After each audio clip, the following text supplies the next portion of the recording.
আসসালামু আলাইকুম, আমি খোকন। স্বাগতম সকলকে আজকের একটি নতুন ভিডিওতে। তো আজকের ভিডিওতে আমি আপনাদের দেখাতে চলেছি ঢাকার সদরঘাট, যেটা কিনা এক সময় ছিল হকার এবং যাত্রীদের ব্যস্ততম একটি জায়গা। দেখতে পাচ্ছেন একের পর এক লঞ্চ ঘাটে ভিড়ে আছে যাত্রী সংকটে। হয়তো যাত্রী হলে এই বিশাল লঞ্চগুলো ছেড়ে যাবে তাদের গন্তব্যে। মানুষজন ব্যস্ত কাজে। দেখতে পাচ্ছেন এখানে নৌকাতে মানুষ অক্সিজেনের মাধ্যমে মাটির নিচ থেকে, পানির নিচ থেকে কি যেন সংগ্রহ করতেছে, সঠিকভাবে বলতে পারতেছে না। তবে হয়তো তারা কোনো মাছ শিকার করতেছে অথবা কোনো কিছু করতেছে, হয়তো একটা কিছু। দেখতে পাচ্ছেন কত বড় বিশাল একটি লঞ্চ, আমার দেখা সব থেকে বড় লঞ্চ এখন পর্যন্ত এটাই।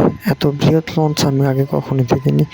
এপাশে সারি সারি লঞ্চগুলো দাঁড়িয়ে আছে ঘাটে যাত্রীর অপেক্ষায়। বাংলাদেশের নদীমাতৃক নৌপথ যেমন চাঁদপুর, বরিশাল, ভোলা, পটুয়াখালী, বিভিন্ন জেলায় বিভিন্ন জেলাতে এই সদরঘাট থেকে লঞ্চগুলো ছেড়ে যায়। বাংলাদেশের একমাত্র ঢাকা শহরের ভিতর একমাত্র বাংলাদেশের সর্ববৃহৎ লঞ্চ ঘাট সদরঘাট, যেটা কিনা পুরান ঢাকায় অবস্থিত। বিভিন্ন দোকানে ফোন নিয়ে বসে আছে, হয়তো বা রাত্রিকালীন লঞ্চগুলো যখন ছেড়ে যাবে তাদের কাছে কেন একটু বাড়বে। দেখতে পাচ্ছি নদীর পানি কত স্বচ্ছ, পাশে শত শত কাজ চলতেছে, কত জাহাজ নির্মাণ হচ্ছে।